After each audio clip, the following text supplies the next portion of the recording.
Finally spy ইউনিভার্সের alpha দেখে ফেললাম। আর তোমরা তো প্রায় সবাই জানো স্পাই ইউনিভার্স কি জনরার উপরে। এই স্পাই ইউনিভার্সে কিন্তু টাইগার, পাঠান, ওয়ার এসব সিনেমা তৈরি হয়েছে। তার মানে তোমরা বুঝতেই পারছো আলফা সিনেমাটাও এই জনরার উপরেই কিন্তু তৈরি হয়েছে। এই সিনেমার যদি লিড রোলের কথা বলি তাহলে তোমরা 4টা লিড রোল দেখতে পারবা, যার ভেতর আলিয়া ভাট, শাহরভারি, অনিল কাপুর আর ববি দেওল আছে। যেখানে কিন্তু নেগেটিভ রোল হিসাবে এখানে ববি দেওলই প্লে করতেছে। এছাড়াও আরো বড় বড় কাস্টই আছে এই সিনেমায়। যদি এই সিনেমার স্টোরির কথা বলি তাহলে এই সিনেমায় তোমরা বেসিক একটা স্টোরি দেখতে পারবা, যে এখানে আলফা নামের একটা সিরাম তৈরি করতে চায় ববি দেওল। সেটা কি কারণে তৈরি করতে চায় এটা তোমরা ক্লাইম্যাক্সে গেলে বুঝতে পারবা। আর এই সিরামে এমন একটা শক্তি আছে যে এটা যদি কোনো সোলজার নিতে পারে তাহলে সে 20 থেকে 30টা সোলজারের উপরে ভারী পড়বে। এই কারণেই ববি দেওল একটা আলফা সিরাম তৈরি করতে চাই। এই সিরাম তৈরি করার জন্য আলিয়া ভাট, শাহরভারির সাথে কিভাবে তার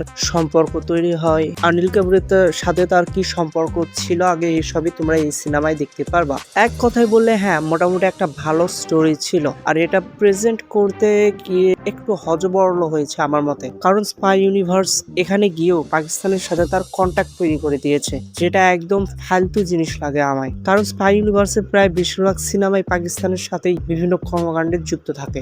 এখন যদি বলি এই সিনেমাটা কাদের জন্য, তাহলে যারা বেশি অ্যাকশন সিনেমা পছন্দ করে তাদের এই সিনেমাটা একদম দুর্দান্ত লেভেলে লাগবে। কারণ এখানে আলিয়া ভাট, শাহরভারি, তাদের যে অ্যাকশন আছে এই সিনেমায় একদম দুর্দান্ত লেভেলে লেগেছে আমায়। তাই আমি বলবো যারা যারা অ্যাকশন যন্ত্রের সিনেমা পছন্দ করো, শুধু অ্যাকশনের উপরে সিনেমাটা চলে, তাদের জন্য এই সিনেমাটা একদম পারফেক্ট। তবে হ্যাঁ, যারা স্টোরি ওয়াইজের উপরে সিনেমা পছন্দ করো তাদের এই সিনেমাটা কিন্তু একটু খারাপ লাগতে পারে, কারণ এই স্টোরিটা অতটা স্ট্রং না। আর সর্বশেষ এখানে কিন্তু ক্যামিও কার আছে এটা তোমরা সবাই জানো, ঋত্বিক রোশনের। সে কেন এই সিনেমায় আসলো এটা আমাদের কিছু বলেনি, আর কোথায় থেকে যে এসে আবার চলে গেল এটাও কোনো টুইস্ট দেয়নি। শুধু একটা ক্যামিও দরকার, এই কারণে তাকে ঢুকিয়ে দিল, একটা ফাইট করালো, আবার বের করে দিল, শেষ। এছাড়া তার আর এই সিনেমায় কোনো কামই ছিল না। তাই ওভারঅল দিক দিয়ে আমি এই সিনেমাকে অ্যাভারেজের ভেতরে রাখবো। আর হ্যাঁ, তোমরা যারা যারা স্পাই ইউনিভার্সকে আগে থেকে ফলো করে আসতেছো তাদের আমি সাজেস্ট করবো তোমরা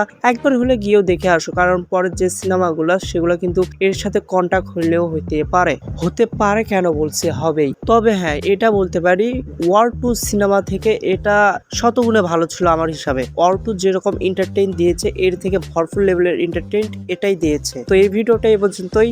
আশা করি তোমাদের বেশ ভালো একটা আইডিয়া দিতে পেরেছি আলফা সম্পর্কে। তো তোমাদের সাথে দেখা হবে নেক্সট একটা ভিডিওতে। Good bye.